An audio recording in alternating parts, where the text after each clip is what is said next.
দুদিন যেতে না যেতেই দেশের ইন্টারনেটে গ্রাহকদের জন্য আবারও এক দুঃসংবাদ এসে হাজির।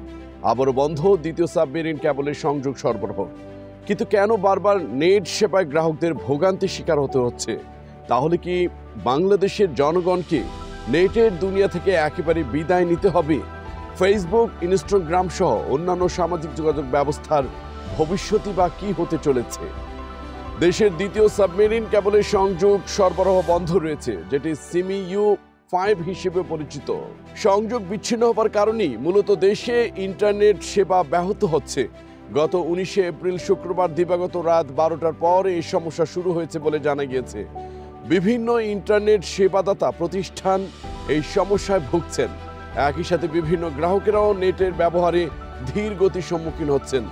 রাষ্ট্রায়ত্ত ব্র্যান্ড উইডথ সরবরাহকারী প্রতিষ্ঠান বাংলাদেশ সাবমেরিন কেবলস পিএলসি জানিয়েছেন, সিঙ্গাপুরে ফাইবার ক্লেব ব্রেক করায় এই পরিস্থিতি তৈরি হয়েছে। প্রতিষ্ঠানটির ব্যবস্থাপনা পরিচালক মির্জা কামাল আহমেদ বলেন, সিমিইউ-5 দিয়ে দেশে 1600 জিবিপিএস ব্যান্ড উইডথ সরবরাহ করা হয়।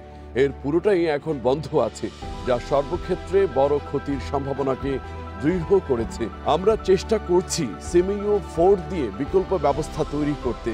সিমিইউ-4 হলো দেশের প্রথম সাবমেরিন কেবলের নাম। সিঙ্গাপুরে ফাইবার কেবল ব্রেক করায় এই অবস্থা সৃষ্টি হয়েছে বলে জানা যায়। তিনি আরো বলেন, তবে শুধু বাংলাদেশই নয়, বরং বিশ্বের আরো কিছু দেশেও এই একই সমস্যার মুখোমুখি হয়েছে। শীঘ্রই জানা যাবে এটি স্বাভাবিক হতে ঠিক কতটুকু সময় লাগবে।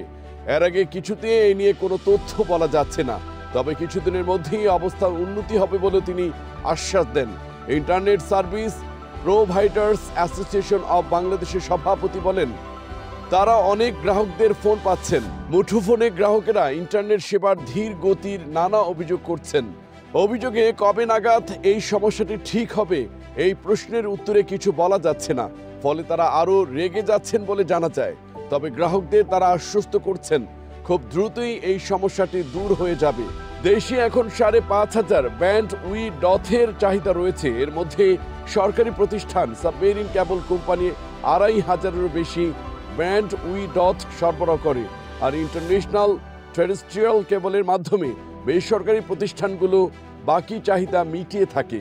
এর আগে রক্ষণাবেক্ষণ কাজের জন্য গত বৃহস্পতিবার 1 ঘন্টা দেশের দ্বিতীয় সাবমেরিন কেবলটি বন্ধ থাকে।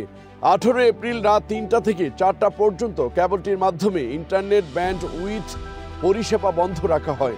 ফলে ইন্টারনেটের ধীর গতির কারণে গ্রাহকেরা ভোগান্তির শিকার হয়েছেন। এই বিষয়টি বাংলাদেশ সাবমেরিন কেবলস পিএলসির ব্যবস্থাপনা পরিচালক সংবাদ মাধ্যমকে নিশ্চিত করেছেন। ইন্টারনেট গ্রাহক সম্পর্কিত তথ্য জানতে চাওয়া হলে বলা যায়, সর্বশেষ জনশুমারি অনুযায়ী দেশের জনসংখ্যা 16,98,00,000 আর বিটিআরসির হিসেবে 2023-এর জুলাই শেষে দেশে মুঠোফোন ব্যবহারকারীর সংখ্যা প্রায় 18,75,00,000 দাঁড়িয়েছে। এদের মধ্যে ইন্টারনেট ব্যবহারকারীর সংখ্যা 13,01,00,000-এ পৌঁছে গিয়েছে।